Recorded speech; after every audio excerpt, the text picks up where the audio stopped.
Shalom ystävät ja tervetuloa tähän Ilpoisten piirin tilaisuuteen. Ihan jokainen ystävä täällä Martin kirkossa ja jokainen ystävä siellä lähetysten ääressä. Ja tänäänkin saadaan rukoilla, että tulee Pyhä Henki kirkastamaan Kristusta. Ja niin, että Jeesus tulee tänään korotetuksi, kunnioitetuksi ja palvotuksi. Ja kyllä jotenkin ihanaa yhtyä näihin lauluihin ja niin, että sydämestä me saadaan olla tosi iloisia, että saadaan tänäänkin korottaa Jeesusta. Ja rukoillen yhdessä liikkeelle ja Ville tulee rukoilemaan ja kaikki ystävät yhdessä. Joo, kaikki valtias Jumala, rakas taivaan Isä. Kiitos, me saadaan olla sun pyhässä nimessä koolla tänään, Herra. Ja kiitos Jeesus sun ristin täytetystä työstä, Herra. Ja kiitos, me saadaan tänään nojata sun ristiin, Herra. Ja kiitos Isä siitä, että mikään ei ole sinulle mahdotonta, Herra. Kiitos, me saadaan turvata sinun tänään, Herra, koko sydämestä, Herra. Nojata sinun, Herra, sinun armosi ja sinun rakkauteesi. Kiitos, että sulla on hyvä tahto meitä kohtaan, Herra. Kiitos kaikki valtias Jumala, me saadaan tänään ylistää ja palvoa sinua musiikin ja puheen, Herra. Okei, jää kaikki valtias Jumala siunaamaan tätä ilta ja kiitos Jeesus, mitä tulet tekemään. Isä Jeesuksen nimessä. Aamen. Ja Jeesus, sinä ristiin naulittu ja ylösnoussut Herra. Kiitos, että tänään saamme korottaa Jeesus sinun pyhää nimeäsi. Korkealle korotettu olkoon Jeesus-nimi, korkealle korotettu ja kunnioitettu. Ja Herra, niin että sinun veresi kautta meillä on tänäänkin pääsy kaikkein pyhimpään. Ja anna meille se armo, että nöyrin sydämin saamme kääntyä sinun puoleesi. Ja Herra, miten sinä katsot laupeutesi silmin meitä. Kiitos läsnäolostasi. Ja niin, että sinun läsnäolosi saa ravita meitä jokaista. ja tuoda sellaisen niin kuin taivastunnelman ja tunnun ihan meidän keskuuteemme, että Herra, sinä olet sekä täällä niin kuin ajassa läsnä, mutta myöskin siellä iankaikkisuudessa, muuttumaton ja pyhä majesteetti, mutta myöskin Herra Sebaot, joka taistelet meidänkin puolestamme, ja niin, että saamme kulkea voittosaatossa Kristuksessa, julistaa verenvoittoa tänäänkin, ja tuon iankaikkaiset ajatukset, Herra, sinulla, meitä jokaista kohtaan. Kunnia sinulle kaikkivaltias. Hallelujaa. Ja sitten rukoillaan yhteisesti Isä meidän rukous. Isä meidän, joka olet taivaissa, pyhitetty olkoon sinun nimesi, tulkoon sinun valtakuntasi, tapahtukoon sinun tahtosi myös maan päällä niin kuin taivaassa. Anna meille tänä päivänä meidän jokapäiväinen leipämme ja anna meille meidän syntimme anteeksi, niin kuin mekin anteeksi annamme niille, jotka ovat meitä vastaan rikkoneet. Äläkä saata meitä kiusaukseen, vaan päästä meidät pahasta, sillä sinun on valtakunta ja voima ja kunnia iankaikkisesti. Aamen. Ja istukaa ystävät ja ihan Raamatun kohdan tuolta Filippiläiskirjeestä otan tähän alkuun, kun jotenkin se, että Jeesus tulee tänäänkin korotetuksi ja että Jeesus on suurena esimerkkinä meille ihan jokaiselle. Tämä on Filippiläiskirjeen 2. luku ja siitä alusta. Ja tämä on Jumalan sana ja Herra haluaa sanansa kautta puhua sinulle tänään. Jos siis on jotakin kehotusta Kristuksessa, jos jotakin rakkauden lohdutusta, jos jotakin hengen yhteyttä, jos jotakin sydämellisyyttä ja laupeutta, niin tehkää minun iloni täydelliseksi siten, että olette samaa mieltä, että teillä on sama rakkaus, että olette sopuisat ja yksimieliset, ettekä tee mitään itsekkyydestä tai turhan kunnian vuoksi, vaan että nöyryydessä pidätte toista merkityksellisempänä kuin itseänne. Älkää katsoko vain omaa parastanne, vaan myös toisten. Olkoon teillä se mieli, joka myös Kristuksella Jeesuksella oli, joka ei, vaikka hänellä olikin Jumalan muoto, katsonut saaliiksensa olla Jumalan kaltainen, vaan tyhjensi itsensä ja otti orjan muodon, tuli ihmisten kaltaiseksi ja hänet havaittiin olemukseltaan sellaiseksi kuin ihminen. Hän nöyrytti itsensä, oli kuuliainen kuolemaan asti, aina ristin kuolemaan asti. Sen tähden Jumala onkin korottanut hänet korkealle ja antanut hänelle nimen kaikkia muita nimiä korkeamman, niin että kaikkien polvien pitää Jeesuksen nimen notkistuman, sekä niiden, jotka taivaissa ovat, että niiden, jotka maan päällä ovat, ja niiden, jotka maan alla ovat. Ja jokaisen kielen on tunnustettava Isän Jumalan kunniaksi, että Jeesus Kristus on Herra. Ja tämä tunnustus, että Jeesus Kristus on Herra, niin olkoon meidän tunnustuksemme tänään. Ja seuraavaksi Markku laulaa laulun Pyhäkaritsa ja Markun laulun jälkeen sitten Hanna Nyman oma puheenvuoro.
No niin. Hyvää iltaa ja Jumalan armoa ja rauhaa teille kaikille, myös minun puolesta. Ja terveisiä Riihimäeltä. Olen Hanna Nyman, ikä on 52 vuotta. Lappeenrannasta on lähtöisin ja yli 30 vuotta olen asunut Riihimäellä. Ja täytyy sanoa, että tänne Martin kirkkoon kun tulee, niin kuin tulisi kotia. Eli aivan ihanaa nähdä teitä kaikkia täällä paikan päällä livenä. Eli kotona Henkan kanssa tiistaisin ollaan YouTube-kanavan äärellä, kun tämä tilaisuus tulee ja osallistutaan sen kautta yleensä tähän tilaisuuteen. Ja itteni on siunannut valtavasti se palvelualttius, mikä näillä ihmisillä on, mitkä tätä tiistai-iltaa täällä tekee ja pyörittää. Ja aina sen televisioruudun kautta siunataan näitä työntekijöitä, Soileja ja Juhania ja tätä lauluporukkaa ja näitä ihmisiä, mitkä tämän omalla palvelustyöllään mahdollistaa tämän illan. Eli kiitos teille siitä ja Jumalalle. Herra, palkitkoon teidän palvelustyön todella. Jaan kanssanne 2 tuttua Raamatun paikkaa. Ja silloin kun minä kirjoitin näitä ajatuksia ylös, mietin itseäni ja omaa uskoni perustaa, että minkä takia minä olen uskossa. Ja tosiaan minultakin se Karjalan murre vaan sieltä läpi tulee, vaikka on yli 30 vuotta ollut tuolla Hämeessä, mutta se vaan on niin vahva ja voimakas. Ja tosiaan mietin sitä, että onko Jeesus minun elämässä se ykkösasia? Vai onko mie uskossa niin kuin itsekkäistä syistä? Että onko mie uskossa sen takia, että mie pääsen kerran taivaaseen, kun mie tästä ajasta kuolen ja jokainenhan meistä haluaa päästä taivaaseen. Että onko mie sen takia uskossa? Ja sehän olisi tosi itsekkäästi ajateltu, jos mie näin ajattelisin. Vai rakastanko oikeasti Jumalaa sydämestäni? Ja haluanko seurata ja palvella häntä niin kuin ihan oikeasti? Eli tämmöisten ajatusten äärellä olin silloin, kun minä tein tätä tekstiä. Ja tämä tekstin äärellä olin viime marraskuussa. Ensimmäinen Raamatun paikka löytyy Markuksen evankeliumin 10. luvusta ja sieltä jakeet 17-27. Siellä on meille monelle tuttu Raamatun kertomus rikkaasta nuorukaisesta, joka tuli Jeesuksen luokse. Ja hän polvistui Jeesuksen eteen ja kysyi, että mitä hänen tulisi tehdä, että hän taivasten valtakunnan perisi. Jeesus sanoi nuorukaiselle, käskyt sinä tiedät, mutta yksi sinulta puuttuu. Jeesus tiesi ja tunsi tämän nuorukaisen sydämen tilan ja sen, mikä oli tämän nuorukaisen sydämen ykkösasia. Ja se ei ollut Jeesus. Ja Jeesus sanoi tälle nuorukaiselle, mene ja myy mitä sinulla on ja jaa omaisuutesi köyhille. Raamattu kertoo, että nuorukainen synkistyi Jeesuksen sanoista ja meni pois murheellisena. Sen takia, että hän ei ollut valmis tekemään sitä, mitä Jeesus häneltä pyysi, ja hän ei ollut valmis laittamaan Jeesusta sydämessään ykköspaikalle. Eli hän rakasti enemmän sitä omaa omaisuuttaan, mitä Jeesusta. Ja se, mikä tällä kertaa tässä Raamatun paikassa minulta puhutti, oli se, että Jeesus antoi tämän nuorukaisen mennä. Jeesus ei käynyt tämän nuorukaisen kanssa neuvottelemaan. Hän ei myöskään huutanut tämän nuorukaisen perään, että hei kaveri, älä mene mihinkään. Että jos et ole valmis tällä hetkellä luopumaan siitä sinun omaisuudesta, että se ei haittaa mitään. Tai jos minä en ole tällä hetkellä sinun sydämessä ykköspaikalla, niin odotetaan, että jos se tulisi vaikka sitten vähän myöhemmin. Jeesus ei sanonut tällä tavalla. Ja vaikka Jeesus rakasti tätä nuorukaista, Jeesus oli häntä kohtaan rehellinen. Jeesukselle ei riittänyt puolittainen sydän. Ja myökin kun tullaan Jeesuksen eteen, niin Jeesus haluaa, että mikään asia ei ole meidän sydämessä ennen häntä. Eli hänen tulee olla ykköspaikalla meidän sydämessä. Pekka Simojoki laulaa laulussaan, anna kaikki tai ei mitään, se on hintana elämän. Anna pelin koko pieni sydän, saat itse paljon enemmän. Anna kaikki tai ei mitään, älä taakse jää katsomaan. Silloin kun on tullut aika nousta, Jeesusta seuraamaan. Tämä on valtava laulu ja tässä on aivan upeat säkeistöt. Kun menette kotiin, niin katsokaa YouTubesta toi laulu. Toinen Raamatun kertomus, mistä haluan puhua teille, niin se löytyy Luukkaan evankeliumin luvusta 23 ja sieltä jakeesta 39 eteenpäin. Tässä Raamatun paikassa kerrotaan, kuinka 2 pahantekijää ja Jeesus vietiin Kolkatalle ristiin naulittavaksi. Ja niin kuin me tiedetään, niin Kolkatalla tosiaan siellä oli silloin 3 ristiä. Jeesus oli siinä keskellä ja nämä pahantekijät oli siellä Jeesuksen molemmin puolin. Ja tiedetään myös sekin, että toinen näistä ryöväreistä uskoi sydämessään Jumalaan, mutta harvemmin kuullaan puhuttavan siitä toisesta ryöväristä sanaakaan. Ja minulta itteeni puhutteli se, että kun he oli siellä ristillä, että Jeesus ei käynyt käännyttämään siinä ristillä tätä toista ryöväriä, mikä häntä pilkkasi ja ivasi ja herjas vielä siinä ristin puulla. Niin jotenkin mietin sitä, että minkä ihmeen takia Jeesus ei siinä häntä käännyttänyt. Ja tulin siihen tulokseen, että meillä kaikilla, meillä on oma aikamme ja hetkemme ottaa Jeesus vastaan. Tällä ryövärilläkin oli ollut omat hetkensä, kun hänellä oli ollut mahdollisuus lähteä seuraamaan Jeesusta. Mutta hän oli omalla kohdallaan antanut tuon hetken mennä ohitse ja hänen sydämensä oli paatunut. Hän oli loppuun asti niin kova, että hänellä oli vielä pokkaa siinä ristillä roikkuessaan, kuoleman kynnyksellä herjata Jeesusta. Ja mietin sitä, että miten paljon Jeesusta on täytynyt sattua siinä, kun hän ristillä roikkui. Ja huomasi tämän ryövärin sydämen kovuuden ja sen paatumuksen.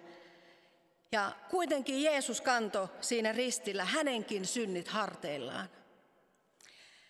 Ja sama siinä, kun tämä rikas nuorukainen lähti Jeesuksen luota murheellisena pois, niin mietin sitäkin, että miten Jeesuksesta tuntui pahalta, että tämä nuorukainen oli laittanut sen omaisuutensa sydämessään hänen edelle.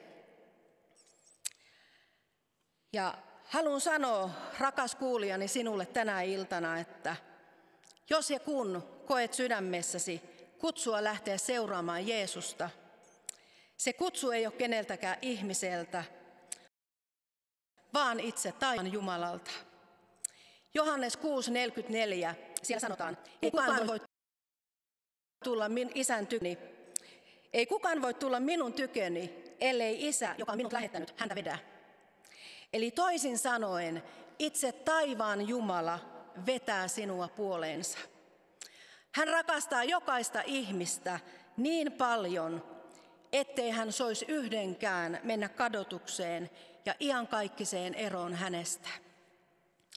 Eli anna Jeesuksen pelastaa itsesi. Ota Jeesus vastaan sydämesi Herraksi ja elämäsi ykkösasiaksi. Hänen tahtonsa olisi, että jokainen meistä saisi elää jo tässä ajassa täysipainoista elämää hänessä. Ja hän haluaa olla sinun auttajasi ja turvasi siellä arjen keskellä. Niissä arkisissa asioissa hän haluaa olla sinun apuna ja tukena. Ja hänelle ei ole kuin hyviä ajatuksia meitä jokaista kohtaan. Jeremia 29:11 sanoo, sillä minä tunnen ajatukseni, jotka minulla on teitä kohtaan, sanoo Herra, rauhan eikä turmion ajatukset. Minä annan teille tulevaisuuden ja toivon. Toinen korintolaisten kirje, luku 6:2. Otollisella ajalla minä olen sinua kuullut ja pelastuksen päivänä sinua auttanut. Katso, nyt on otollinen aika, katso, nyt on pelastuksen päivä. Uskoville tahdon sanoa, sisarille ja veljille, että kilvotellaan hyvä uskon kilvoitus. Meidän juoksu täällä on vielä kesken ja kuka meistä on milläkin kohtaa kilparataa. Kurottaudutaan kohti sitä voittopalkintoa, mikä meitä siellä maalissa odottaa. Pidetään määränpäämme kirkkaana meidän mielissämme ja olkaa kaikki siunattuja Isä Jeesuksen nimessä. Aamen.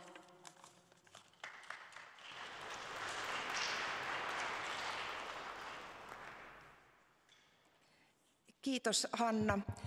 Hyvä teksti, sulla hyvät ajatukset ja jos toi kysymys, minkä toi Hanna, niin kun, että rakastanko Jeesusta ihan oikeasti, niin se kysymys voisi olla meille jokaiselle myöskin ihan ajankohtainen, että sydämessään kysyä, rakastanko Jeesusta ihan oikeasti, miten paljon olen valmis uhraamaan niin kuin Kristuksen tähden, voinko antautua hänelle kokonaisvaltaisesti.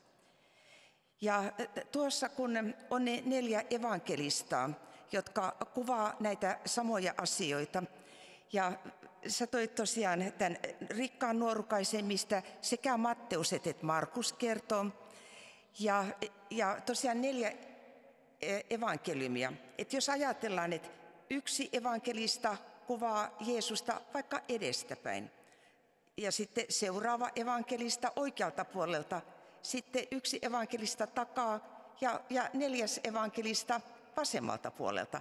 Niin jokainen kuvaa samaa Jeesusta ja samaa evankeliumia, mutta vähän eri omat näkökulmat. Ja joku on sanonut, että kun tosiaan Matteus ja Markus kuvaa rikasta nuorukaista, Johannes kuvaa Nikodeemusta, että on samasta henkilöstä kysymys. Että Jeesus niin hellästi jotenkin otti tämän rikkaan nuorukaisen, ei pakottanut häntä mihinkään, mutta varmasti hän sai kokea jotain Kristuksen rakkaudesta. Mutta sitten tulee yö, jolloin Nikodemus menee Jeesuksen luokse ja he puhuvat syviä asioita ja Nikodemus saa kokea uudesti syntymän.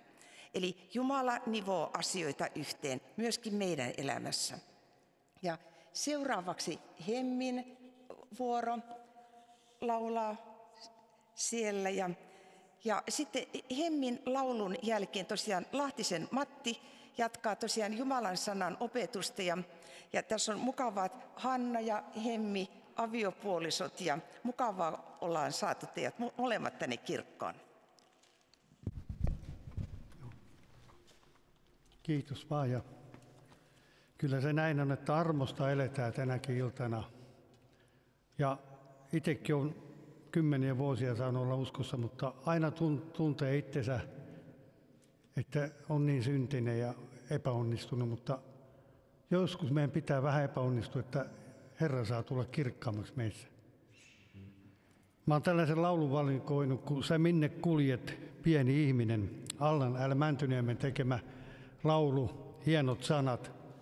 Kuuntele nämä sanat täällä kirkossa ja siellä kameroiden takana. Ja mieti, minne itse olet kulkemassa.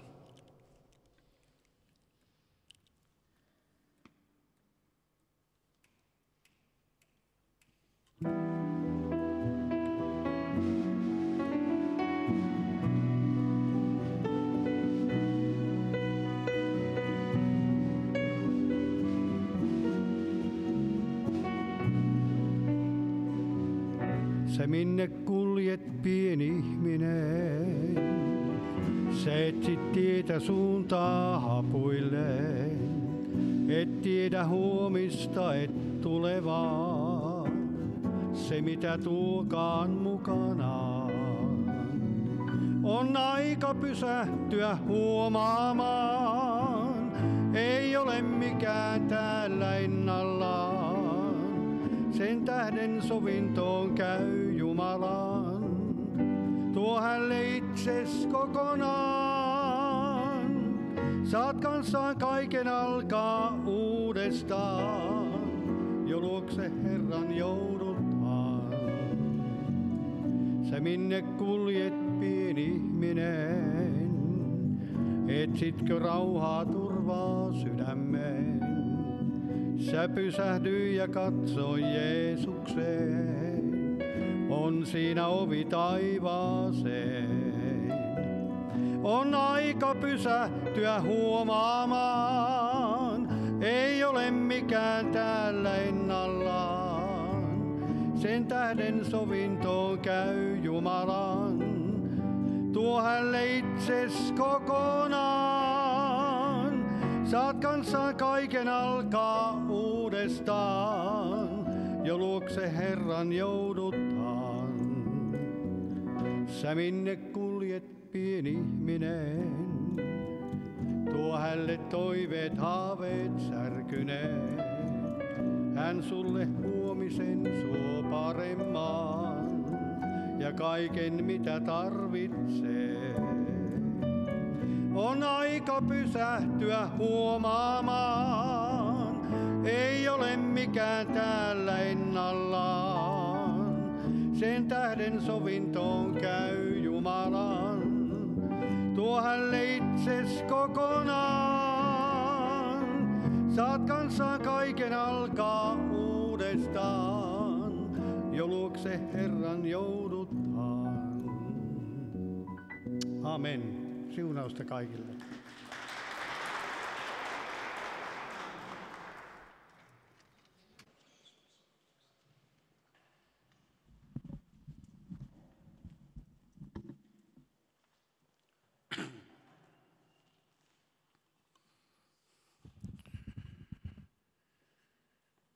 Armo teille ja rauha Jumalalta meidän Isältämme ja Herraltamme Jeesukselta Kristukselta, rakkaat kristityt ja hyvät henget. Tähän kohtaan täytyy sanoa ehdottomasti, että Jeesus Kristus on Herra. On ollut jotenkin niin tavattoman siunaavaa kuunnella, mitä Hanna tässä puhuu. Ja tämä laulu kanssa ja muutenkin ne ensimmäisetkin laulut, niin jotenkin ne on aivan kuin nostivat taivaallisiin. Tuntuu, että joku virta aukesi ja no katsotaan, mitä se virta tuo.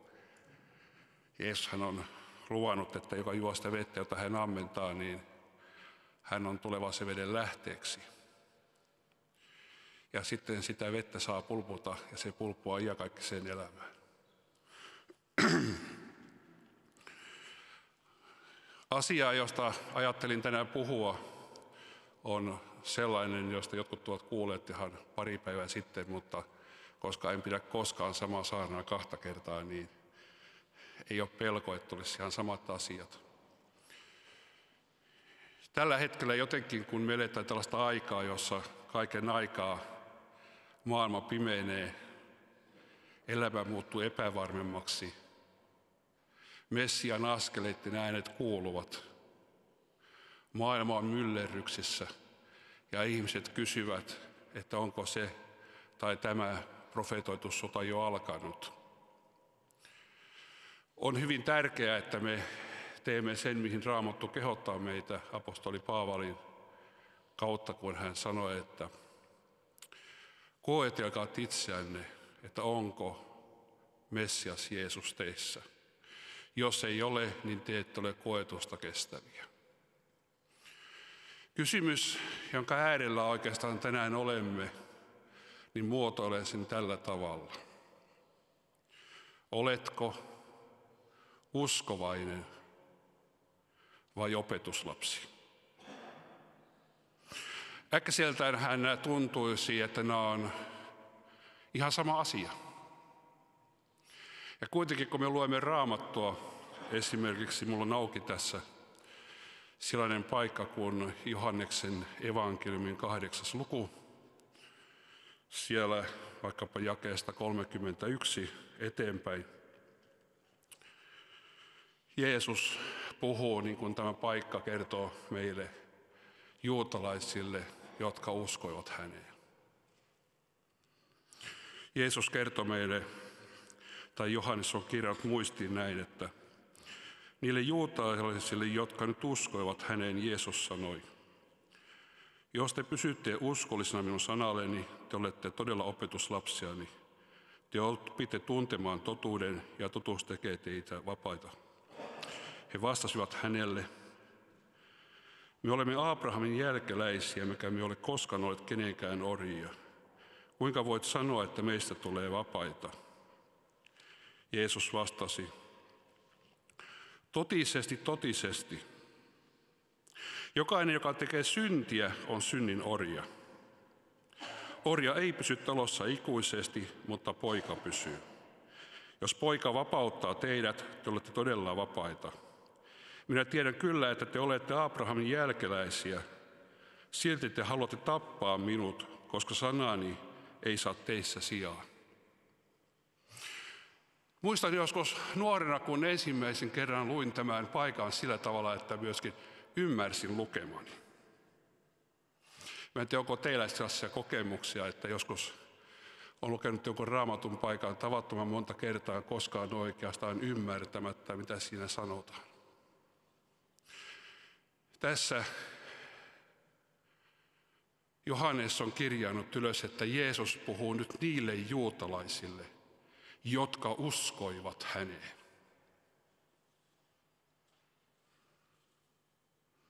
Ja kuitenkin hän sanoo hetken päästä: minä tiedän kyllä, että te olette Abrahamin jälkeläisiä, silti te haluatte tappaa minut.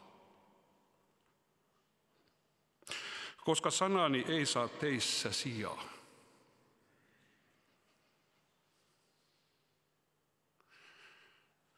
Mitä ihmettä tämä oikein tarkoittaa? Tosiasiassa on mahdollista olla uskovainen, olla olematta samanaikaisesti opetuslapsi. Nämä ihmiset olivat tulleet suuren juhlan aikaan katselemaan ja ihmettelemään. He olivat saaneet ehkä jonkinlaisen piston sydämeensä ja alkaneet pohtimaan, että olisiko tämä se luvattu Messias. Heissä oli virinnyt jonkinlainen usko.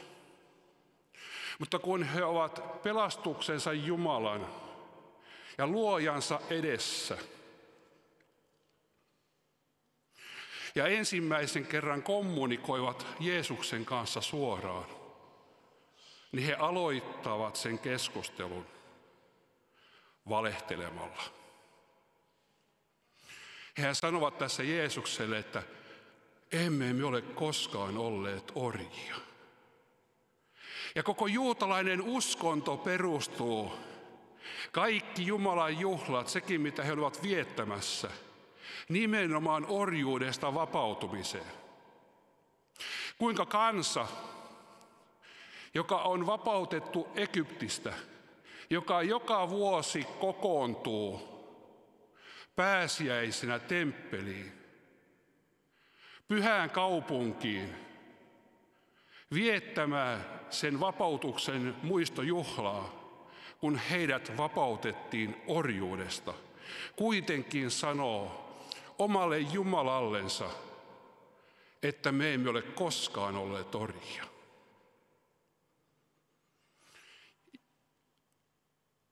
Jeesus lupaa,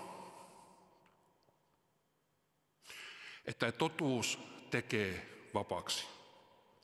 Totuus on persona. Totuus ei ole joku periaate.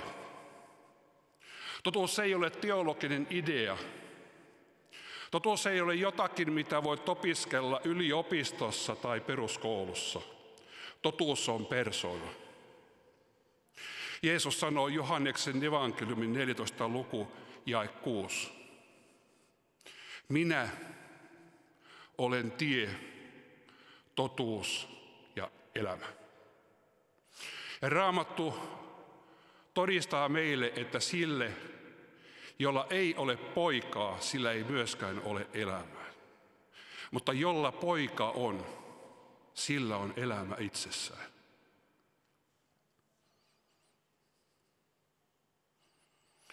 Kun totuus puhuttelee ihmistä, niin että hänen on pakko vastata siihen valehtelemalla. Kieltämällä, että se mitä sinä nyt sanot ei pidä paikkaansa. Niin sillä ei ole mitään muuta vaihtoehtoa sillä ihmisellä kuin ryhtyä surmaamaan Jeesusta.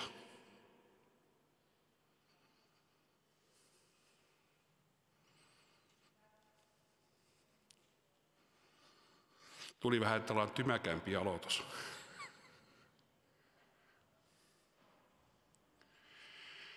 Raamattu kertoo meille jotakin aivan ihmeellistä. Siellä Markuksen evankeliumin 3. luvussa kerrotaan, miten Jeesus asetti opetuslapset olemaan kanssansa. Hän asetti ne 12 opetuslasta olemaan kanssansa. Ei ainoastaan piipahtelemaan joillakin juhlilla, silloin tällöin jossakin siellä porukan reunoilla ihmettelemässä, että mitä se Nasaretin mies tällä kertaa tekee. Tekeekö se jonkun ihmeellisen tempun, jota sitten saadaan suu auki äimistellä illalla illallispöydässä? Parantaakohan se tänään jonkun sairaan? Meinaakohan se kävellä vetten päällä? Tai mitä jos sillä on niin leuhkaat evät, että niistä riittää 20 000? Hän ei kutsu ihmisiä tällaiseen suhteeseen. Hän kutsuu ihmisiä olemaan kanssansa. Olemaan kanssansa. Raamattu sanoo, että sellainen kuin hän on, sellaisia mekin olemme tässä maailmassa. Kysymys on olemisesta, että ihminen oppii olemaan luojansa ja Jumalansa, Messias Jeesuksen kanssa. Että löytää sen todellisen sapatin levon hänen läsnäolossaan. Nimittäin siellä Markuksen evankeliumissa sanotaan myöskin sillä tavalla, että hän valitsi heidät olemaan kanssansa lähettääksensä heidät saarnaamaan evankeliumia ja parantamaan sairaita. Raamatussa on sisäinen logiikka. Se on kirjoitettu Jumalan kansalle, joka suurimmaksi osaksi oli täysin paatunut. Se ei käsittele ulkopuolisia. Se kuvaa meille hyvin tarkasti, minkälainen ero on siinä, että ihminen on Messias Jeesuksen opetuslapsi, jonka Jeesus on saanut asettaa olemaan kanssansa. Jonka Jeesus on saanut itse puhdistaa omalla verellänsä kaikesta synnistä. Jonka Jeesus on saanut itse synnyttää uudesti ylhäältä, antamalla hänelle pyhän hengen lahjan. Niin että ihminen tulee osalliseksi tuosta ylen ihmeellisestä, jumalallisesta luonnosta. Ja on yksi henki Herransa kanssa. Ihminen ei voi koskaan kokea sitä, mitä on olla yksi henki Herran kanssa, mikäli hän ei opi, suostu ja tahdo viipyä Herransa läsnäolossa. Taivasten valtakunta on sisäisesti meissä itsessämme. Kun Messias Jeesus asettaa sinut olemaan kanssansa, kun hän kutsuu sinut opetuslapseuteen, niin että hän voi luvata sinulle oikeasti ja todellisesti, että hän on joka päivä sinun kanssasi tämän maailman ajan loppuun asti. Se on mahdollista ainoastaan silloin, jos Messias Jeesus on henkensä kautta sinussa.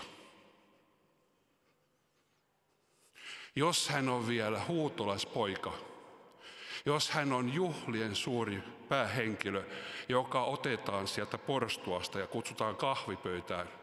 Ja sitten kun kahvit on juotu, niin lähdetään pois jaloista, kun aletaan näitä aikuisten asioita hoitamaan.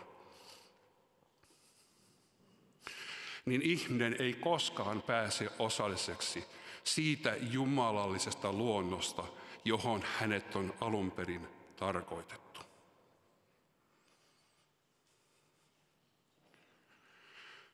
Kaikissa Raamatun lupauksissa, joita me niin innokkaasti omistamme itsellemme, on myöskin reunaehtonsa. Me voimme hyvinkin reteesti luvata toisillemme, että me saamme luottaa siihen, että Jumala antaa meille kaiken, mitä me pyydämme. Niin hän on sanassa luvattu. Toki sitä ennen Jeesus kertoi, että silläkin asialla on reunaehtonsa. Jos minun sanani pysyvät teissä, jos te pidätte minun käskyni, niin silloin minä en enää kutsu teitä palvelijoikseni, vaan ystävikseni. Ja ystävilleni minä kerron kaiken. Ja silloin te voitte pyytää Isältä, mitä tahansa te tahdotte, niin se on teille tuleva. Mutta kun Messias Jeesus on saanut sinussa sijaa, niin että Pyhä Henki lähtee muokkaamaan sanan ja Pyhän Hengen täyteyden kautta ihmistä, niin että hänen jumalallinen voimansa nielee sinun kuolevaisuutesi, että sinusta tulee todellinen aito Jeesuksen opetuslapsi ja ristin kantaja, niin silloin hän käsittelee sinun lihallisuutesi, niin että sinun sydämessäsi ei ole enää jakautunutta tahtoa, jossa lihan itsekkäät himot ja pyyteet hallitsevat ihmisen elämää, vaan Jeesuksen Kristuksen oma tahto alkaa toimimaan sinun tahdossasi. Ja kun hänen tahtonsa alkaa toimimaan sinun tahdossasi, että sinun tahtosi on yhdenmukainen Jumalan tahdon kanssa, niin että sinä tahdot sitä, mitä Jumalakin tahtoo. Toki hän toteuttaa sen, mitä hän itse tahtookin, kun ei ole enää mitään ristiriitaa. Joskus kuulee sanottavan, että omalta tahdolta pitää nujertaa niskat. Se pitää jotenkin niin kuin alistaa. Se ei ole raamatullinen ajatus. Ei Jumala tahdo alistaa ketään. Jumala ei ole myöskään hyväksikäyttäjä. Sen sijaan hän tahtoo rakastaa meitä sillä tavalla, että kun hän käsittelee meidän lihallisuuttamme, niin meidän tahtomme alkaa tahtomaan sitä, mitä Isäkin tahtoo. Että sinun tahtosi muuttuu ja kääntyy Jumalan tahdon suuntaiseksi. Ja siinä ei ole mitään orjuutta. Siinä on mitään pakottamista. Siinä on mitään hyväksikäyttämistä. Ei alistamista, ei nöyryyttämistä. Vaan siinä on Kristus ja hänen rakkautensa, joka kaiken kaikessa täyttää. Ja kun sä alat ymmärtämään sitä, minkälainen on sellainen Jumalan rakkaus, joka tulee Kristuksessa ilmi, että hän tuli tähän maailmaan sitä varten, että hän saisi tehdä tyhjäksi kaikki perkeleen teot sinun elämässäsi. Että hän saisi kutsua sinut nimeltä olemaan kanssansa.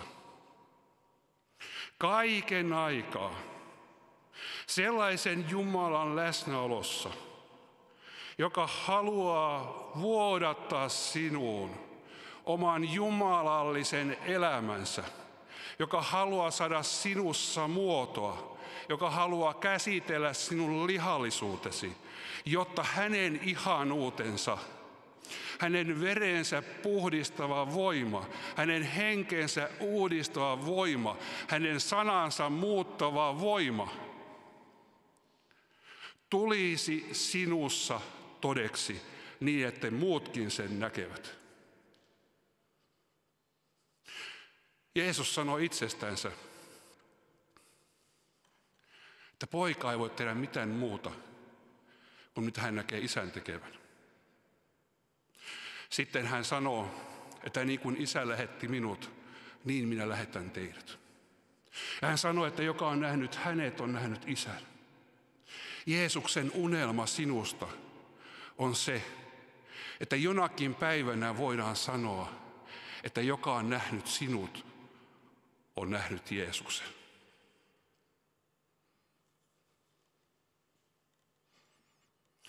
Ainoastaan ristiin naulittu opetuslapsi, jonka liha on käsitelty, voi oikeasti seurata, rakastaa ja ymmärtää ristiin naulittua Messiasta. Ristiin naulitsematon liha, uskonnollinen paatumus, kun kohtaa Herran Jeesuksen, niin se alkaa ainoastaan katsomaan, että mistä se löytäisi mahdollisimman suuren kiven. Ja sitten se toivoo, että kukaan ei huomaa, että mistä se ensimmäinen kivi lensi.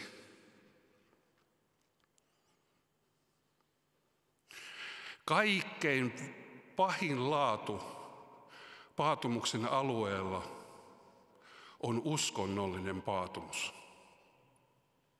Kun ihminen kuvittelee lihallisuuksinsa, puettuansa lihallisuutensa oikein hienoon uskovan kaapuun,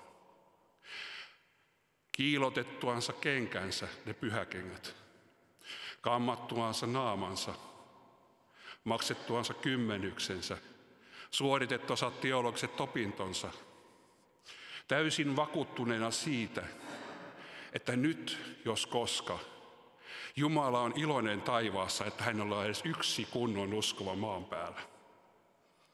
Ja kuitenkin, kun kohtaa Jeesuksessa lähestyvän persoonallisen totuuden, joka sanoo, että minä haluan tulla sinun elämääsi tieksi, joka kuljettaa sinut Isän tykö, koska kukaan ei voi olla Isän tykö muuta kuin minun kauttani. Kun hän kohtaa Jeesuksen, joka sanoo, että Isä Jumala tahtoo totuutta salatuimpaan saakka, niin hän alkaa puolustelemaan itseänsä ja sanoo, emme me ole koskaan olleet orjia. Minä en ole koskaan ollut sapatin rikkoja.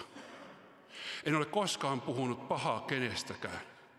En ole koskaan rikkonut yhtäkään Isän käskyistä. Niinhän se rikas poikakin vakuutti.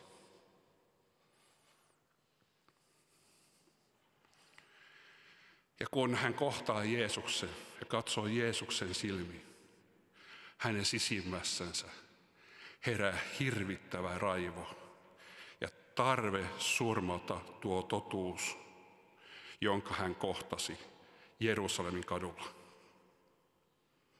Siellä, missä kaikki pyhät toimitukset suoritettiin. Siellä, missä uskonnollinen ja maallinen valta löivät kättä. Siellä, missä hän oli suurilla juhlilla, kun hän kohtaa uskonnollisen paatumuksensa keskellä yhtäkkiä elävän Jumalan, joka sanoo, että kaikki se, mitä sinä olet pitänyt arvokkaana, minkä varaan olet elämäsi rakentanut, on aivan niin kuin Paavalillakin. En viitsi sanoa, että täällä on naisia paikalla. Nimittäin Raamatussa sanotaan, että mikään sopimaton puhe ei sovi meidän suuhumme. Ja olisi sopimatonta ruveta puhumaan tässä, tiedätte kyllä. Voitte kotoa lukea Raamatusta. Mihin on ihmisen oma vanhurskaus verrattava? Kun ihminen on rakastunut oman suorituksensa ja tullut siinä niin hyväksi, että hän jo ylpeilee sillä, kuinka vähän tarvitsee elämässään Jumalan armoa, kun selviytyy niin hyvin jo omillaan. Kun on niin hyvä vaellus, että voi jopa katsoa toisia vaativasti, syyttävästi ja tuomiten. Kun ei ymmärrä, että minun täydellinen turmelukseni on vaatinut täydellisen armahduksen ja sovituksen. Ja jos Jumala on voinut pelastaa tällaisen ihmisen, niin hänellä ei tule hikikään sinun kanssasi. Jeesus haluaa, että me olemme hänen kanssaan. Hän kutsuu meidät opetuslapsiksi, jotta meistä tulisi hänen ystäviään. Ja jotta myöskin ne Raamatun lupaukset, kun hän lupaa meille erilaisia asioita, olisivat voimassa. Ei hän luvannut kapinallisille, että heidän tarpeensa täytetään. Ei hän luvannut fariseuksille olla heidän kanssansa jokainen päivä ajan loppuun asti. Ei hän sanonut uskonnollisille teeskentelijöille, että te voitte tallata skorpioneja ja nostaa käärmeitä käsillänne. Ei hän sanonut sellaiselle ihmiselle, joka puoli sydämisesti vaataa mukamas hänen perässään rakastaen kaiken aikaa jotakin siitä, mitä maailma tarjoaa. Ei hän luvannut sellaiselle ihmiselle, että te voitte tehdä samoja tekoja tai jopa suurempia kuin minä. Kaikki ne sanat, kaikki lohdutuksen ja rohkaisun sanat, jotka Jeesus koskaan puhui, hän puhui niille, jotka olivat hänen seurassaan. Niille, jotka hän saa synnyttää uudesti ylhäältä. Niille, jotka haluavat olla yksi henki Herransa kanssa. Niille, jotka haluavat antaa Jeesuksen olla se tie, joka vie ihmisen Isän läsnäoloon. Meillä ei ole mitään muuta nimeä koko taivaan kannen alla, jossa ihminen pelastuisi. Kiitos Jumalalle siitä. Ei mitään muuta nimeä. Mutta toinen asia, mitä ei ole uskoville, Jeesuksen omille, on se, että nyt ei myöskään ole mitään kadotustuomiota niille, jotka ovat Jeesuksessa Kristuksessa, meidän Herrassamme. Sinulle ei ole mitään kadotustuomiota, kun sinut on asetettu olemaan Messias Jeesuksen kanssa. Sen sijaan sinun elämässäsi aukenevat sellaiset elämänveden lähteet, jotka tuovat konkreettisesti koettavaksi Jumalan ihmeellisen ja käsittämättömän rakkauden. Kun hän alkaa oikein hoivata sinua, kun hän kutsuu sinut ystäväksi ja sanoo sinulle, että nyt minä kerron sinulle tulevaiset, minä kerron sinulle ne asiat, joita ei voi kertoa kuin ystävälle. Ja mitä hän puhuukaan? Hän puhuu jotakin niin henkilökohtaista, omalta sydämeltänsä juuri sinulle, ettei siinä välissä voi olla ketään, ei edes profeettaa. Hän haluaa puhua juuri sinulle henkilökohtaisesti. Hän haluaa avata sinun korvasi kuulemaan, koska hän sanoi, että minun lampaani kuulevat minun ääneni. Hän kutsuu meitä seuraansa juuri sitä varten, että hän voisi näyttää, miten valtavasti hän on rakastanut sinua jo ennen maailman luomista. Ennen kuin hän edes sanoi, tulkoon valkeus, hän jo rakasti sinua. Ennen kuin maailma luotiin, oli sinun päiväsi jo laskettu. Vaikka Jumala tiesi, että ihminen lankee jonakin päivänä syntiin, siitä huolimatta hän halusi tehdä sen, jotta hän voisi sinun pelastuksesi Jumalana eräänä päivänä seistä siinä, missä aika muuttuu iankaikkisuudeksi. Lävistetyt kätensä levitettynä, sanomassa juuri sinulle, tervetuloa kotiin. Jotta hän saa sulkea sinut syleilyynsä, jotta hänen lävistetyt kätensä saavat hoitaa sinut terveeksi, jotta hänen rakkautensa saa puhdistaa sinut ja hän pyyhkii pois kaikki sinun kyyneleesi. Ja kun hän haluaa totuuttaa salatuimpaan saakka, se ei ole sitä, että paljastellaan ihmisten salaisuuksia, vaan se tarkoittaa sitä, että hän haluaa tuoda oman läsnäolonsa sinun syvimpään minuuteesi. Totuus on persoona. Kun totuus tulee salatuimpaan saakka, se tarkoittaa sitä, että Jeesus ilmestyy sinun elämäsi lukittujen ovien taakse ja sanoo sinulle, rauha sinulle, älä pelkää, minä se olen. Minä, joka kutsuin sinut olemaan kanssani. Tänä päivänä minä tulin ja minä tein armon liiton sinun kanssasi. Tänä päivänä minun vereni puhdistaa sinut kaikesta synnistä. Tänä päivänä sinä olet minun ja minä olen sinun.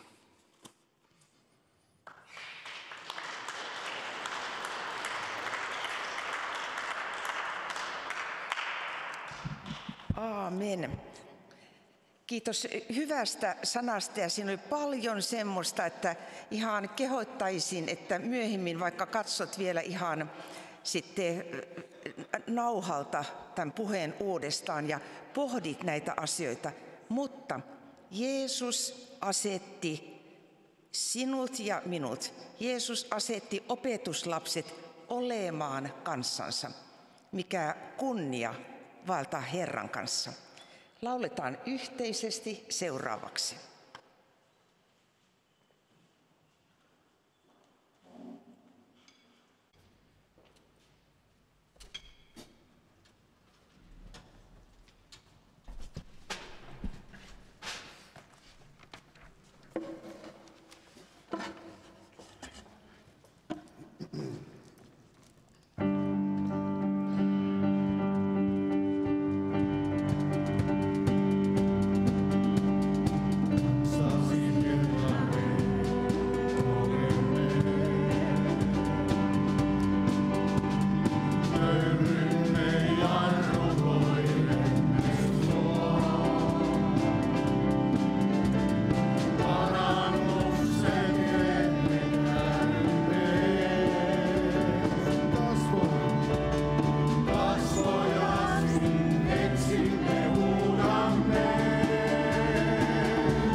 Kiitos tästä Jumalan sanasta, jota tänään jaettiin.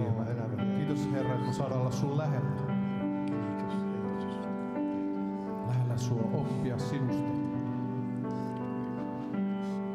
Taivaat julistaa. Ylös nousee kunnia. Ei oo vertaista.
Selvästikään meidän laulajatkaan ei olisi kyllä halunneet lähteä tästä laulupaikasta pois. Ja ihanaa olisi ollut vaan jatkaa sitä Jeesuksen palvontaa.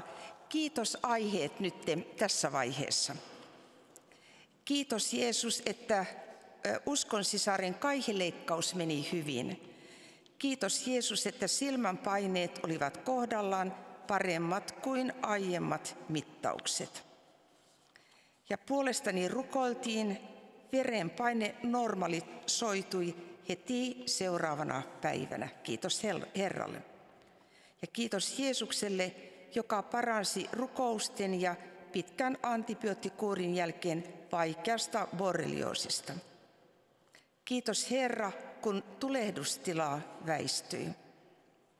Kiitos Jeesus, että johdatat meitä. Kiitos Herralle vakituisesta työpaikasta. Kiitos, kun saamme kuulla sinulle ja olla sinun lapsiasi. Kiitos Herralle näistä illoista. Kiitos uskollisista palvelijoista. Kiitos pelastuksesta, kiitos terveydestä, kiitos kaikesta. Kiitos ja kunnia Herralle. Pyysin rukouksia Marian puolesta, jolla todettiin levinnyt haimasyöpä. Elinaikaa annettiin muutama viikko. Nyt on jo kuukausia kulunut, syöpä on pysähtynyt ja hän kantelee heinäpaaleja iloisesti. Kunnia Herralle. Kiitos Jeesus vatsani paranemisesta. Ja kiitos aiheena muisti toimii. Kiitos Jeesus tähän astisesta huolenpidosta kaikkien vaikeuksien kesken niin taloudellisten ja terveydenkin kanssa.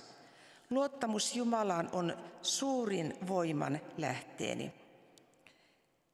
Kiitos Herralle. Ja kiitos rukoustuesta. Ihmeellistä apua on Herra antanut. Jeesus voittajan voittaja tänäänkin ja siunausta ihan jokaiselle tähän iltaan. Sadulla oli 8-senttinen kasvain ja nyt kun oli varjoainekuvauksessa huomattiin, että se oli hyvänlaatuinen ja se on rukouksen voimasta kutistunut 4-senttiseksi. Mitään toimenpidettä ei tarvittu, vaan sitä seurataan. Kiitos rukouksista. Kiitos ja kunnia Herralle. Ja rohkaisuksi minulla oli kova särky oikean jalan nilkassa. Katsoin televisiosta ohjelmaanne. Siinä rukouksessa kuvassa oleva henkilö sanoi, jollain on nilkka kipeä ja Herra parantaa sen. Saman tien nilkkari parani eikä ole ollut kipeä. Ja taivaan siunausta kaikille. Kiitos poikani puolesta rukouksista. Vuosien aikana Jumala on parantanut häntä ihmeellisesti. Nyt voidaan olla luottavaisia tulevaisuudesta. Kiitos Jumalalle. Ja kiitos, masennus on lähtenyt ja unet ovat hyvät. Kiitos Herralle. Ja kiitos aihe. Paksusuolen tähystys meni hyvin, jännitti kovasti, mutta kaikki on kunnossa. Ja kiitos, laitoin rukousaiheen äidin astmaoireiden puolesta jokin aika sitten. Nyt on saanut diagnoosin ja lääkkeet ja tämä talvi on ollut paljon helpompi. Kiitos Jumalalle. Ja kiitos, olen pyytänyt esirukousta työasioissa. Jumala on auttanut niin, että työtilanteet ovat menneet paljon paremmin kuin olisin voinut kuvitella. Kunnia Jumalalle. Ja kiitos, tyttäreni sai hyvän ja mieluisan työpaikan. Kiitos rukouksista. Ja kiitos Herralle. Hän on johdattanut asioitani ja koen suurta iloa tästä. Kiitos Jeesus, että olet pitänyt minusta huolta. Monet vaikeat vaiheet elämässä olet auttanut eteenpäin. Kiitos, olen jättänyt rukouspyyntöjä ja auto tuli kuntoon ja meni katsastuksesta läpi. Kiitos esirukouksesta. Ystäväni pahanlaatuinen kasvain ei ole levinnyt eikä vaadi hoitoa. Kunnia Jumalalle. Kiitos, sain rukousvastauksen. Tuo outo oire on ollut poissa koko päivän. Kiitos Jeesukselle.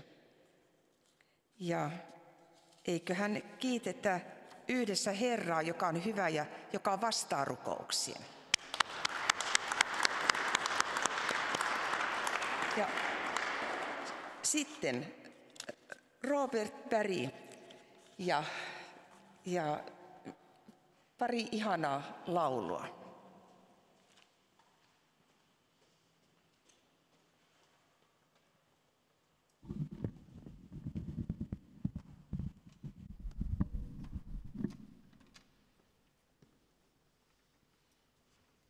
Mahtava ilta ollut meillä, eikö vaan?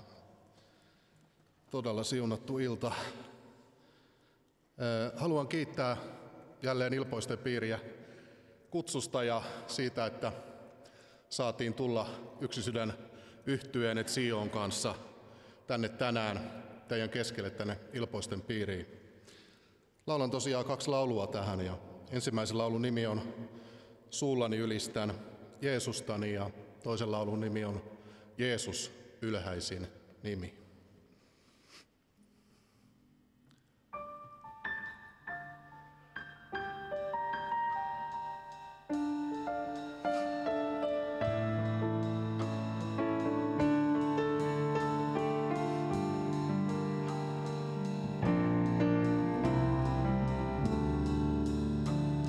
Suullani ylistän Jeesustani, hengen miekka on minulla kädessäni.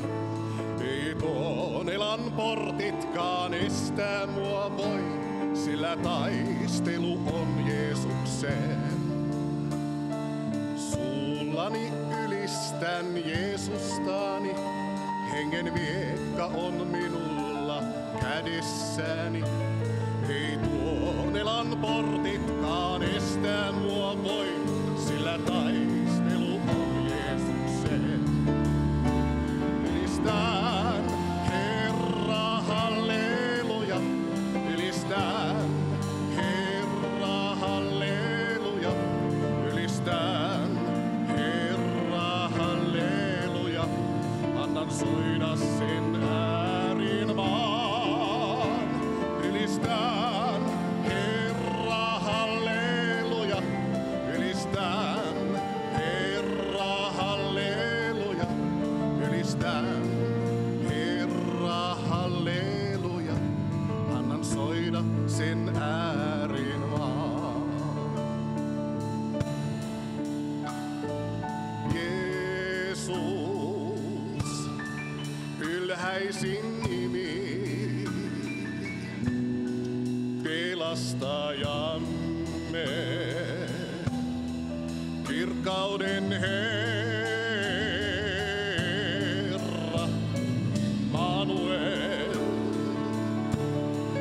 Jumala kanssanne, siunattu lunastaja, elämä sana.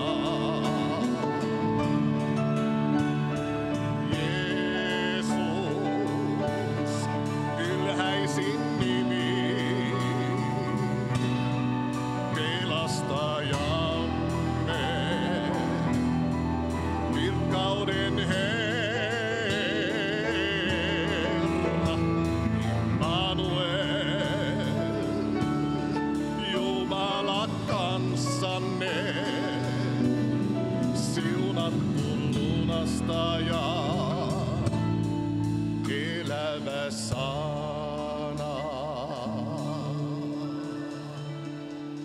Amen.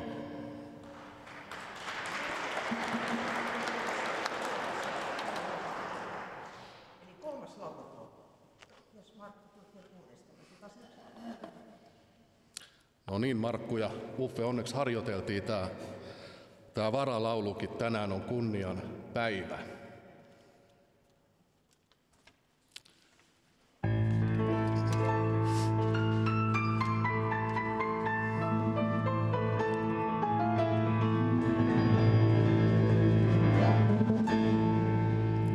Tänään on kunnian päivä,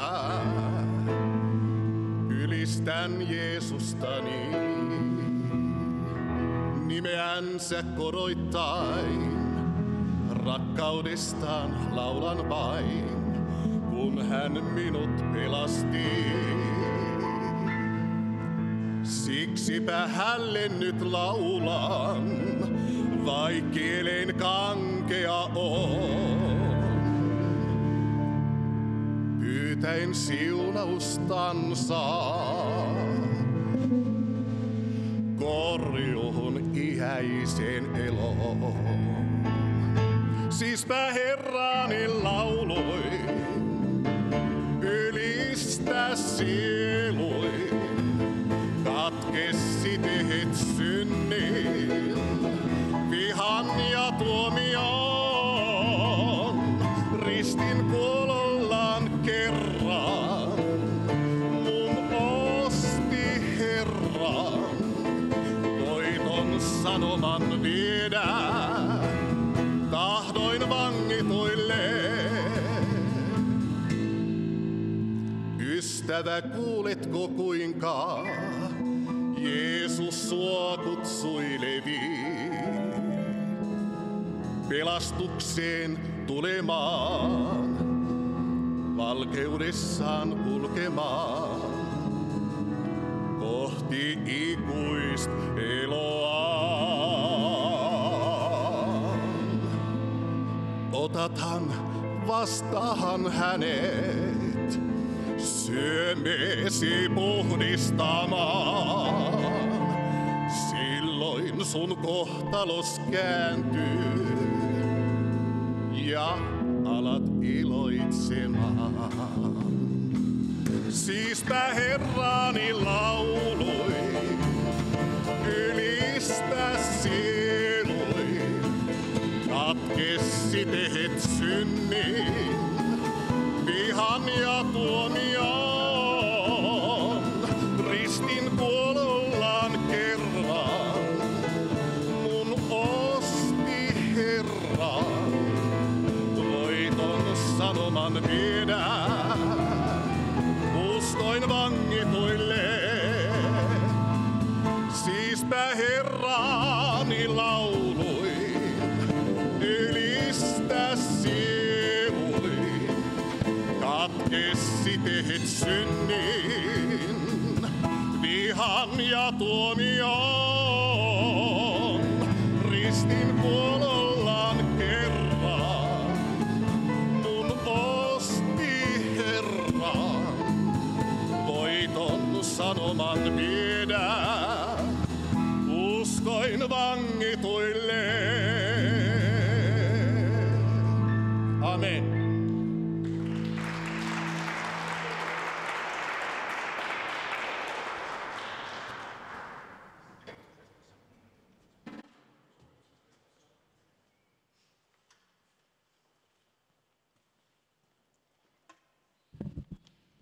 Kiitos Roope vahvoista lauluista. Ja tuutko myöskin Roope rukoilemaan näiden esirukouspyyntöjen puolesta? Hanna tulee ja Matti tulee, niin mennään tällä porukalla nyt yhteisesti.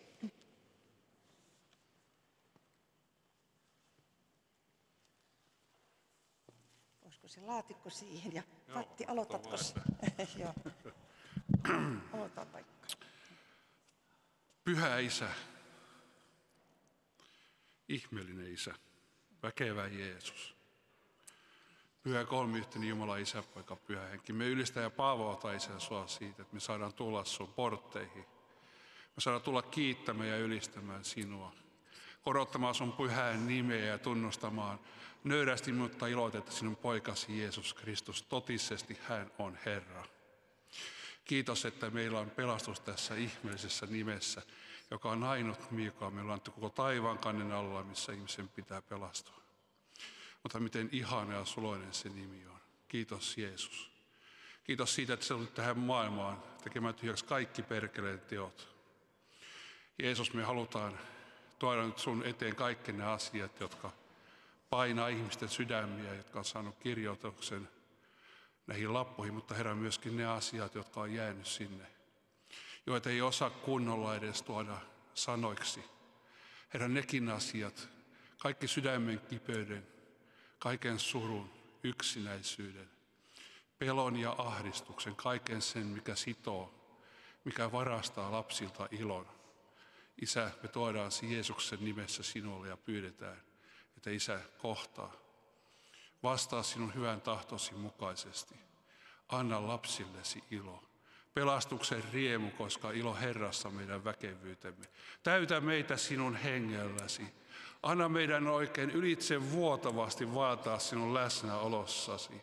Herra, me tarvitsemme sitä, että sinä varjoat meitä ja olet meidän kanssamme. Kiitos Jeesus, että sinä teet tänä iltana tyhjäksi kaikki perkeleen teot. Sinä itse nuhtelet kaikkea pimeyttä ja ajat sen ulos. Kiitos Jeesus, me ylistämme sinua. Me ylistämme ristinveren voimaa. Me ylistämme Kolkatan ristin voimaa. Kiitos siitä, että se tänäkin päivänä Herra tuo syntiselle vapautuksen. Sinun veresi tuo tänäkin päivänä puhdistuksen ja sinun verihaavoisi kautta tulee parantuminen. Kiitos Jeesus sinun hengestäsi. Kiitos läsnäolosta ja voimasta.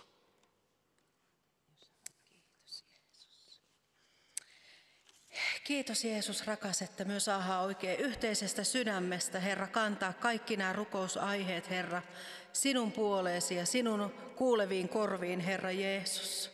Ja myös ne rukousaiheet, mitkä on, Herra, ihmisten sydämillä, Herra, tässä hetkessä.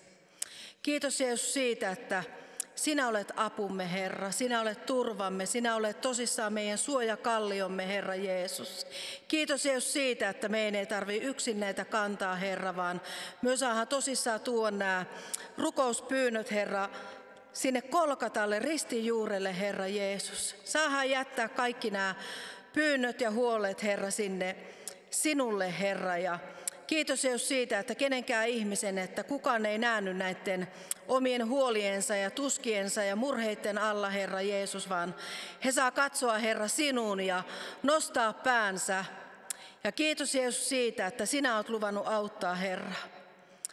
Kiitos Jeesus rakas siitä, mitä sinä teet. Sinä olet todella meidän apumme. Kiitos Jeesus rakas. Auta Herra ihmisiä. Sinä näet kaikki ihmisten tosissaan nämä sairaudet, Herra. Kiitos Jeesus siitä, että sinä olet kantanut meidän sairaudet, Herra, Kolkatan keskimmäisellä ristillä. Kiitos Jeesus siitä, että sinä olet kipujen mies, Herra, ja oikein kivun tuttava, Herra Jeesus.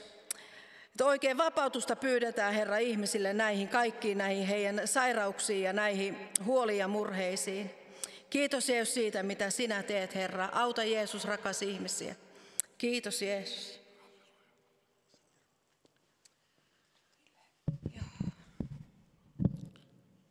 Kiitos Isä näistä rukousaiheista, joita tässä on runsaasti. Kiitos Herra, että niin kuin sä sanassasi tuot vahvasti ilmi, niin sinulle kaikki on mahdollista, eikä mikään asia ole sinulle mahdoton, vaan sinulle, sinussa, Kristuksessa, Jeesuksessa kaikki on mahdollista. Jeesus, mä tuon sun kasvojen eteen nämä kaikki rukousaiheet. Kiitos Herra, että nämä jokainen rukousaihe on sinulle tärkeää. Kiitos Isä, että saan jättää nämä sinun täydelliseen huolenpitoosi. Kiitos Herra, että sä oot maailman paras tässä valtakunnassa hoitamaan meidän asioita. Sä oot maailman paras asioiden hoitaja ja asianajaja. Kiitos Herra, että sinun hyvä tahtosi saa tapahtua jokaisen rukousaiheen kohdalla. Ja Herra, me rukoilemme yhdestä sydämestä, yhteisenä seurakuntana Jeesuksessa Kristuksessa vastausta näihin rukousaiheisiin. Kiitos Herra, että sinä olet sama eilen, tänään ja iankaikkisesti. Amen.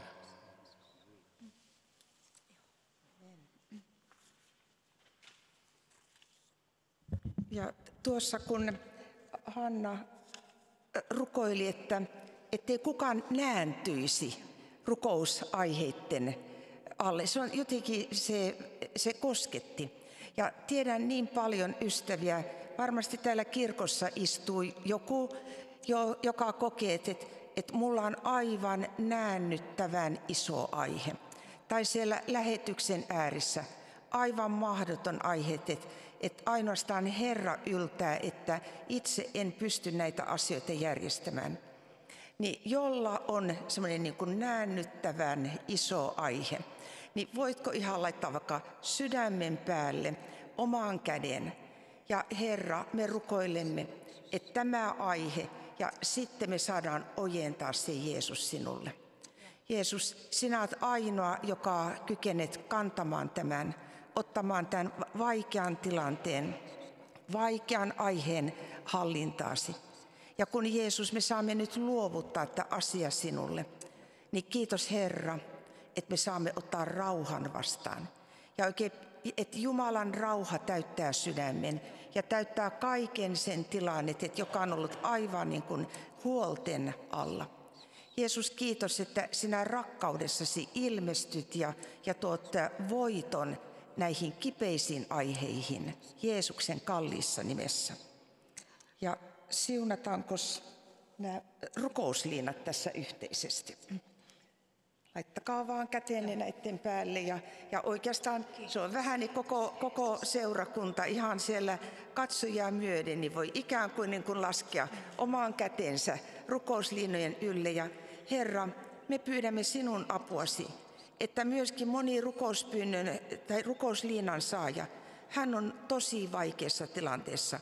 On isoja sairauksia, on kipua, on syöpäsairautta, on niin kuin mahdottomia sairauksia ja vaikeutta liikkua ja ihan vaikka mitä. Niin Herra, sinä olet ylilääkäri ja saamme pyytää myöskin semmoista taivaan parantavaa kosketusta näille ystäville, jotka rukousliinan saavat. Myöskin, jotka ovat kirkossa istuvat tai ovat nettilähetyksen ääressä, joilla on sairauksia, niin kiitos, että saadaan julistaa, että Jeesus, sinä olet sairauksen yläpuolella, sinä olet voimallinen parantamaan. Herra, kiitos, että joka on sidottu, saa kokea vapauden Kristuksessa. Veren kautta katketkoot kaikki kahleet, olkoot sitten näkyviä tai näkymättömiä, mutta Jeesus, sinä olet yläpuolella tässäkin. Ja Herra, ennen kaikkea, että jos joku ei tunne Jeesusta, että hän oppii tuntemaan. Ja niin, että me kaikki olemme sitten olleet uskossa vaikka kymmeniä vuosia.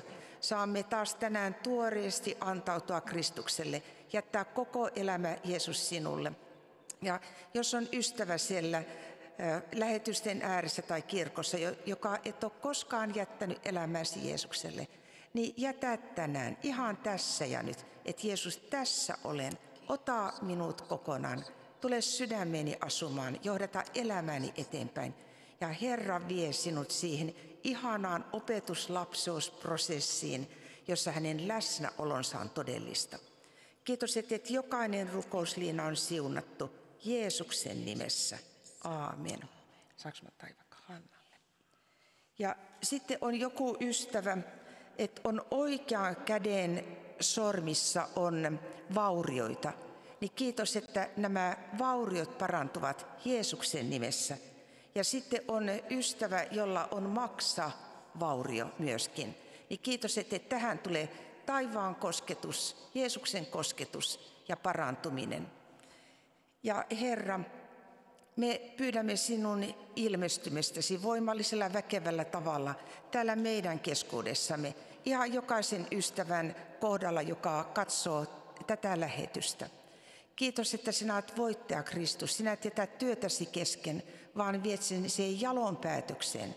Ja tuot semmoisen niin kuin voiton riemun ihan meidän sydämimme. Herra on kanssamme ja hän on rauhan ruhtinas ja hän täyttää meidät myöskin taivaan ilolla. Ja oikein sytytä semmoinen taivaan lähde sinne meidän sisäiseen maailmaan, niin että se pulppaa sitä elävää vettä ja tuo semmoisen tuoreuden meidän elämäämme. Herra, kiitos, että saadaan siunata kärsivää seurakuntaa maailmanlaajuisesti ja pyytää, että Herra, ojenna käteesi, ojenna pyhää käteesi ja tuo niin suuri sinun pyhyytesi läsnäolo, että he tietämällä tietävät, he on voittoisa seurakunta, jota Jumala ei jätä selviytymään omiin voimin, vaan niin, että tulee niin vahva pyhän hengen läsnäolo, että se oikein niin kuin laskeutuu jokaisen kärsivän seurakunnan jäsenen ylle. Ja sinä yksilökohtaisesti autat heitä, toki niin kuin koko Kristus ruumiina, mutta myöskin ihan sitä pientä ihmistä, joka huutaa, että Jeesus auta, niin sinä tulet siksi avun lähteeksi hänelle. Herra, kiitos, että saamme siunata kansaasi Israelia, julistaa rauhaa Jerusalemille, sitä voiton säveltä myöskin omaisuuskansasi kohdalla, niin että he saavat nähdä, että miten sinä Messias Kristus olet heidän kanssaan. Ja tulee päivä, jolloin peite poistuu heidän silmiltään, että näkevät sen valtavan Isän Jumalan rakkauden ihan jokaista omaisuuskansan jäsentä kohtaan. Ja tässäkin sinä kohtaat heitä henkilökohtaisesti, yksilökohtaisesti, ihminen ihmiselle. Ja niin, että on Jumalan kansa, mutta on myöskin yksi ainoa juutalainen, jonka sinä näet rakkaana omana ihmisenä. Herra, vaikuta, että verenvuodatus päättyy ja niin, että tulee se apu, että ihan tavallinen pieni ihminen pystyy myöskin ihan tavallista elämää elämään. Kiitos, että Jeesuksen nimi tulee kaikessa korotetuksi ja kunnioitetuksi. Ja saadaan siunata ihan tätä yksi sydän yhtyettä ja näitä rakkaita ystäviä, jotka täällä ovat. Herra, laske oikein vahva pyhän hengen voiteluöljy heidän ylleen. ja niin, että he saavat laulaa Jumalan kunniaksi, korottaa Jeesus sinun nimeäsi ja tuoda myöskin näin musiikillisesti sitä voiton sanomaa, joka Kristus sinussa on. Kiitos, että sinä olet heidät yhdistänyt, heidät lähettänyt ja myöskin täytät heidän tarpeensa, heidän rikkautesi mukaisesti kaikkivaltias. Ja sitten Herran siunaus vielä yhteisesti. Herra, siunatkoon meitä ja varjelkoon meitä. Herra, valistakoon kasvonsa meille ja olkoon meille armollinen. Herra, kääntäköön kasvonsa meidän puolemme ja antakoon meille rauhan. Isän ja Pojan ja Pyhän Hengen nimeen. Aamen.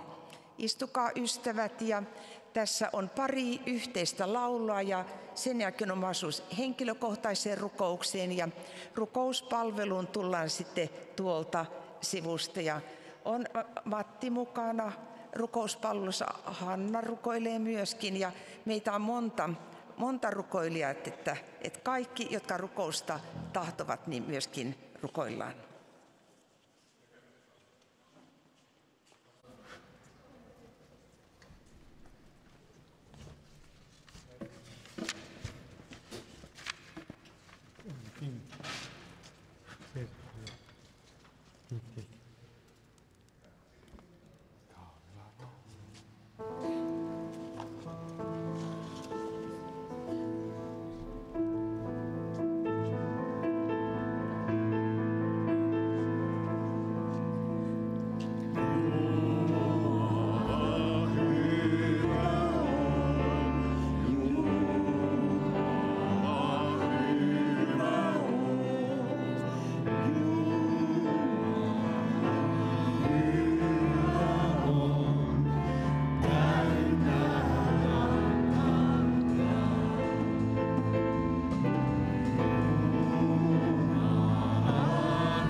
sanassa sanotaan, että joka aamu